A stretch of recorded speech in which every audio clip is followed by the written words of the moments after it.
ఒక్కసారి మీ ప్రిపరేషన్‌కి చిన్న బ్రేక్ వేసి వీడియో చూడండి. నాకు తెలిసి ఈ వీడియో చూస్తున్న వాళ్ళందరూ ఏపీ హైకోర్ట్ ఎగ్జామ్‌కో, స్టాఫ్ సెలక్షన్ కమిషన్‌కో, గ్రూప్స్‌కో లేదా ఏదో ఒక కాంపిటీటివ్ ఎగ్జామ్‌కి ప్రిపేర్ అవుతున్న వాళ్ళే. మీకు రోజు వినిపించే మాటలేంటి? నీ ఫ్రెండ్స్ అందరూ లైఫ్‌లో సెటిల్ అయిపోయారు. నువ్వు ఇంకా ఈ గవర్నమెంట్ జాబ్ అంటూ టైం వేస్ట్ చేస్తున్నావు. ఇంకెన్నాళ్ళు మీ పేరెంట్స్ మీద డిపెండ్ అవుతావు? వాళ్ళకి రిటైర్మెంట్ అనేది ఇవ్వవా?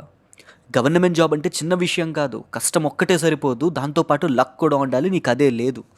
రేయ్! నువ్వు జనరల్ క్యాండిడేట్‌వి. పైగా అబ్బాయివి. ఇంత కాంపిటీషన్‌లో జాబ్ ఎలా వస్తుంది? అమ్మాయివి సాఫ్ట్‌వేర్ సైడ్ జాబ్ చూసుకోక నీకెందుకీ గవర్నమెంట్ జాబ్‌లు? పెళ్ళయ్యి పిల్లలు పుట్టేశాక ఇంటి బాధ్యతలు చూసుకోకుండా ఇప్పుడు ఈ గవర్నమెంట్ జాబ్ అవసరమా? ఇలాంటి ఎన్నో మాటలు మిమ్మల్ని మీ డిసిషన్‌ని క్వెషన్ చేసుకునేలా చేసుంటాయి. రాత్రి పడుకునేటప్పుడో లేకపోతే ఒంటరిగా ఉన్నప్పుడు మీ మీద మీకే ఒక సెల్ఫ్ డౌట్ క్రియేట్ చేసుంటాయి. నేను ఇంత కష్టపడుతున్నా రిజల్ట్ రావట్లేదేంటి అని డిప్రెస్ అవుతారు. తెలివైన బుర్ర కదా! నలుగురిలో ఏడవలేరు. అందుకే 4 గోడల మధ్య ఏడుస్తారు. కానీ ఒక్కటి చెప్పనా? ఈ జర్నీలో మీతో పాటు మేమందరం ఉన్నాం. మీ సక్సెస్ అతి దగ్గరలో ఉంది. కానీ యాస్పిరెంట్‌కి సక్సెస్ అంటే ఏంటి? గవర్నమెంట్ జాబా? అది జస్ట్ ఈగో. నువ్వు చెయ్యలేవు అని అన్నారు కాబట్టి చేసి చూపించాలి. అందుకే అది ఈగో. మరి సక్సెస్ ఏంటి? అది నీ సెల్ఫ్ సాటిస్ఫాక్షన్.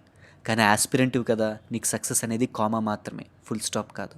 నీ జెర్సీ మూమెంట్ రియాలిటీగా మారే రోజు దగ్గరలో ఉంది. నాకు నీ మీద నమ్మకం ఉంది. కానీ నీకు నీ మీద ఇంకా ఎక్కువ నమ్మకం ఉండాలి. సరే ఇంక వీడియో అయిపోయింది. క్లోజ్ చేసి చదువుకో.